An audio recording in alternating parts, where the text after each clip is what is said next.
Hello, everyone. This is Mr. Strahota, and we are going to jump into what, if we were in school, what would technically be our next unit. I want to make sure we get through at least an introduction to the legislative branch, the executive branch, and the judicial branch, just so you've seen the notes and you've heard me talk about it a little bit as we are getting here towards what is officially going to be the end of our school year in early June. So I just want to make sure we get to those three branches of government and just so we can cover them. So if you maybe get a couple more notes per week than typically we've been pacing this out at, don't stress about it or worry too much, but I just want to make sure I get the content out there to you so you can listen to it and watch it and hopefully learn from it at a pace that works for you. So we're going to start with the legislative branch, which of course is Congress. So let's overview Congress. I know we've talked about some of these things throughout the school year, but review is always good. So a bicameral Congress, what does that mean? So bi meaning two. So like a room with a partition, Congress is one made up of two different houses, which of course is our House and our Senate. And there are three reasons for this breakdown. Number one is historical. This is what British Parliament was like. They had the House of Commons and Lords. And even though when we were starting our government system, we did not want to have a monarch or a king or a queen, we still like the idea of having two different pieces in a legislative branch to vote and solve problems that are taking place in the United States. Next one is it's just practical. So it helped resolve dispute between large and small states. So again, two senators were given to each state no matter the population, whereas our House of Representatives, how many representatives each state has is determined by the population of that state. That would be why California has the most House of Representatives with 53, whereas Wisconsin only has 8. That's because our populations are vastly different, and that's why the breakdown of House representatives is different, whereas California and Wisconsin both similarly, as with every other state, have two United States senators. And then theoretical. So this allows for checks and balances. So if the House agrees and votes on something and it passes, the Senate can be that check and balance to make sure that if the House is just hypothetically, we're trying to do something unethical, that the Senate could step in and say, no, we're going to shoot down this bill. That's not okay. So, what are the powers of Congress? There are three types of powers. So, the first is expressed powers. And this is mostly covered under Article 1 and Section 8, which is where it is stated in the Constitution the powers that Congress has. And we referred to this a little bit, and this was a while ago, of course, but when we were analyzing and had the actual hard copy of the United States Constitution, it put in there the powers of Congress and what were some of the things they could do.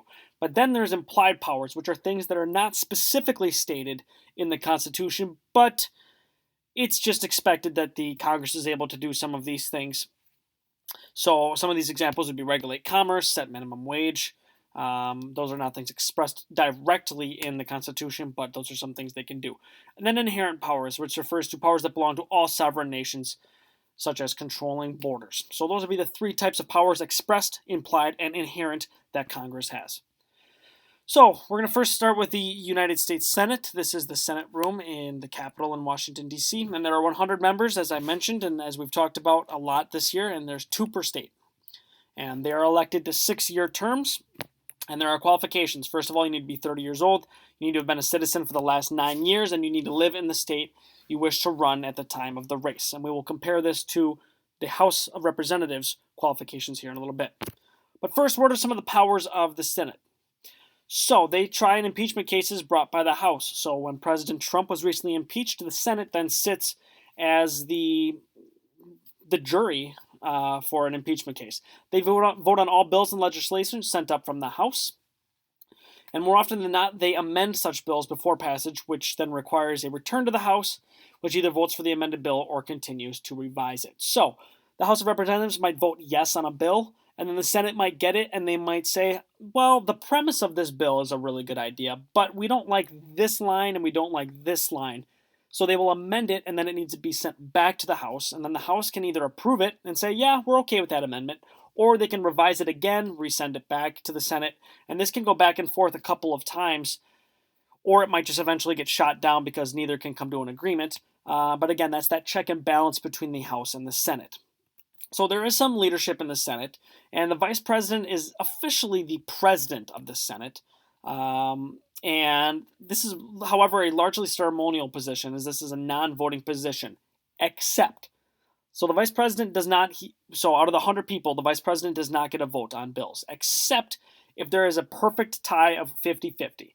Then the vice president casts the deciding vote, which one way or the other. So paradoxically, the least and most important position. So all that means is typically the vice president does not have a lot of power whatsoever, and is just more of a sitting member of the Senate. However, when it is a 50-50 tie, they actually have the most power because they decide, do we want it to go this way or that way? Then there's a majority and minority leader, and this is actually the true power in the Senate. And this is elected by Senate members of his or her party. And this is the most visible member of the Senate. And they often meet with and cooperate with both the Speaker of the House and the President. And the Speaker of the House is the leader of the House of Representatives, which we'll get to once we start talking about the House. And then there's majority, I'm struggling saying majority, I apologize, majority and minority whips. So what a whip is what it implies, is they're responsible for discipline and keeping members in line and enforcing proper party behavior. So if somebody is not acting appropriately, they are kind of like a whip. They keep people in line and keep them from doing what they should not be doing. And then there's what's called the President Pro Tempore, which is almost entirely a ceremonial title, usually granted to the senior member of the majority party.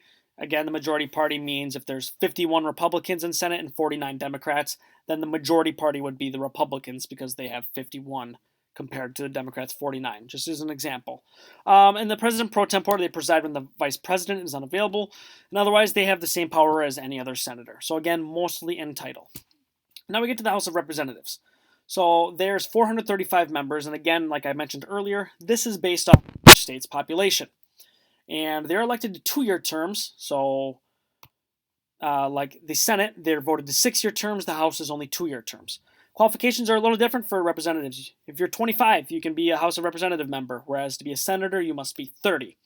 To be a citizen for at least 7 years, and you need to live in the state in which you wish to run.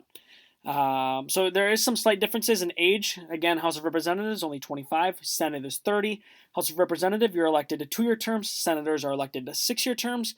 And again, there's only 100 senators, 2 per state, whereas the House of Representatives, there's 435. And again, this is based on the state's population. So what are the powers of the House? They introduce legislation and, if passed, move on to Senate approval. So it all starts in the House. They create the bills, and then if it passes, it gets sent to the Senate, like I mentioned earlier. They originate revenue-raising measures. So actually, as I'm recording this today, the House is voting on a $3 trillion COVID-19 stimulus package to see if they will, essentially this would, again, send money out to the United States citizens as aid for potentially not being able to work or if they're being unemployed. So the House has originated this revenue-raising measure. And I will be honest, as I'm recording this, I have not seen the results. I would assume, since it's a democratically dominated House, that it will pass. But again, the Senate then needs to pass it, and the Senate is a Republican majority, so it'll probably die in the Senate. But that's just my prediction, so it could totally not happen. But we will keep an eye on it and see. But they originate revenue-raising measures. They're the sole power of impeachment with a trial, and then it is required by Senate. So again, the House will bring up impeachment, and then the Senate is the jury in that impeachment process. And then they approve by 2/3 vote on any constitutional amendments prior to state ratification. So the House needs to have a 2/3 majority vote, and then again it goes to state ratification, which again you need 38 out of 50 states to ratify. So who's the House leadership? This is actually Paul Ryan, who is from Wisconsin. He was the Speaker of the House. He no longer is. That is now Nancy Pelosi. But just fun fact, he was from Wisconsin, whether you agreed with his politics or not. Always nice when Wisconsin represents. So they're elected by the majority party, again. So if there's more Republicans or if there's more Democrats, they will elect the majority. They will elect the Speaker of the House. They preside over the House, and they are the principal leader of the party.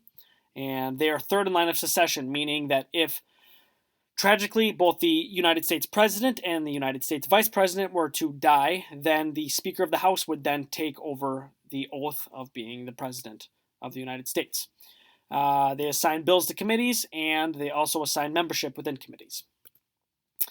Then there's a majority leader, and they're the floor leader of the party that holds the majority of seats in Congress, carries out decisions of their party's caucuses, steers floor action to their party's benefit, chief spokesman of his or her party in the chamber, and more powerful in the House because he or she has more votes. So again, this person is trying to sway people to vote one way or the other. Whether they're a Democrat or Republican, they're trying to sway them to vote for certain bills because, of course, whatever political party they're fighting for, they want their bills to pass. So they're basically trying to get people to vote for their bills.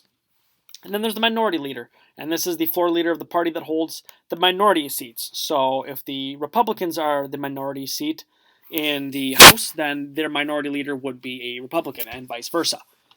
They carry out decisions of their party caucuses. They steer floor action to their party's benefit. Stop me if you've seen this before. Again, this is the same as the majority leader, except now they're doing it for the minority party, which again varies based off of if there's more Republicans or Democrats in the House. And again, this can change every 2 years because House of Representatives are reelected every 2 years. And the House leadership functions pretty much just like the Senate counterpart. For the each House has equal amount of money allocated for funding, and senators usually, however, have a larger staff. And a fourth of the time they're back home in their district offices to deal with constituents, meaning that they go back to their state. So if we have a Wisconsin U.S. senator, they will be in Wisconsin 25% of the time, but the other 75% of the time they will be in Washington, D.C. working. So they actually have both a state office and a Washington, D.C. office. And they draft bills, do research, and negotiate with interest groups, whether they're in their state or if they're in Washington, D.C. I believe this was the last slide. Yep, so these are just some examples of the permanent committees of Congress, both in the House, Joint, and Senate. So the House deals with education and the workforce, agriculture, Senate has agriculture, nutrition, forestry. House has budget, Senate has budget. So you can just look through these and see what each section of Congress is in charge with, whereas the economic, the library, printing, and taxation are joint committees of Congress. So that was just a quick overview on our legislative branch. Make sure you're filling out that guided note sheet. I hope you're absorbing some knowledge from filling out the guided note sheets and just listening to me talk about some of these things. Again, I understand it is not the perfect way of learning, but again, we are doing the best we can. And as always, I hope you're all doing well, staying safe and healthy. And if you have any questions, please feel free to reach out and let me know, and I will help in whatever way I can. Thank you all so much, and I hope to hear from you soon.